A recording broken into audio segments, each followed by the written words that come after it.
Os newch chi roi Rhydian Roberts mewn i'r we, newch chi gael 113,000 o ganlyniadau.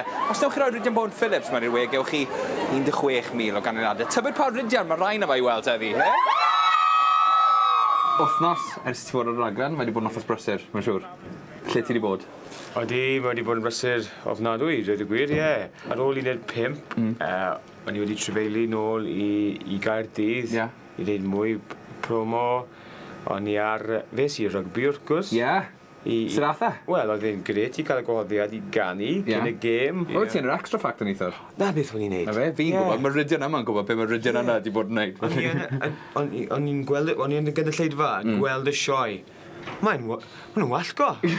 Mae'n rhaid i ti sweio, gweiddi allan, chwibanu i gyd. Mae'n profiad, dwi ddim wedi cael o'r blaen. Ond oedd e'n gret, oherwydd roedd Alicia Keys yn chwarae'n fyw. Rihanna hefyd. Ys ti gwrdd nhw? Oedd o'n, ie. Ar ôl fes i parti gyda Danny Minogue. Wrth gwrs. Fa mwna digwydd pob dydd i fi. Name drops. Rwy'n arwyddo heddiw i ddweud y gwir. Dwi ddim yn cyfforddus iawn. Ti'n cyfforddus yn ei nhw? Peth yw, mae'n gret i gael y fans i ddod i weld fi, a rwy'n hoff iawn o wrth y fans hefyd. Ond, dwi ddim yn canu, felly, ti'n bach yn self-conscious. Oherwydd, mae'n peth rhyfedd i gael bobl eisiau cwrdd â ti, just like, mae'n gret, a gobeithio bydd pawb yn prynu album o Fortuna. Ond ie, fi'n dim bach yn nerfus. Nerfus am y fans, neu nerfus sut mae'r album yn ei performio achos? Wel, i gyd, dwi'n bod yn honest gyda ti nawr, oherwydd, ail album, oedd yr album cyntaf wedi gwneud yn dda iawn. A o'n i'n wedi cwrdd â Simon neithiwr hefyd, oedd ar y sioe. Simon Cowell. A oedd e'n dweud, love the album, Ryd, it's going really well. A o'n i'n dim bach yn nerfus. Oherwydd, beth hoffwn i'n neud i cael rhif un yn y chartiau clasurol. A dwi ddim yn gwybod os dwi'n mynd mewn i'r chart clasurol tan y fori. Felly, ar y 30 o mis Rhagfyr, rwy'n mynd i wneud sioe special Susan Boyle. Fi yw'r unig gwestai, felly mae'n mynd i bod yn... A hefyd, mae'n mynd i ddangos y sioe o gwmpas yr Unol Daleithiau. Felly tro cyntaf bydd y States yn gweld beth fi'n gallu gwneud. Os lle weid, ti'n well na hi?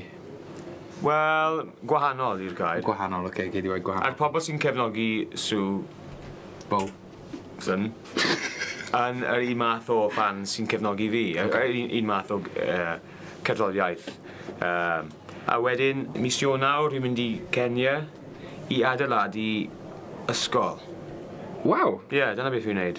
Dim just ti, yn adeiladu bricks and mortar o bydda. Parti bach sy'n mynd draw i Kenya, felly dwi'n edrych ymlaen yn fawr iawn. A ddined blwyddyn newydd, wneud mwy o?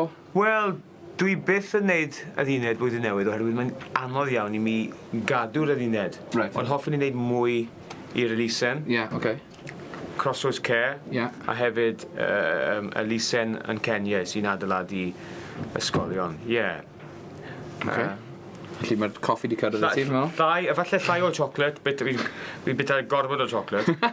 Co? Mae'n rhaid y fan hyn. Mae'n rhaid y ti. Rocky Roadsters.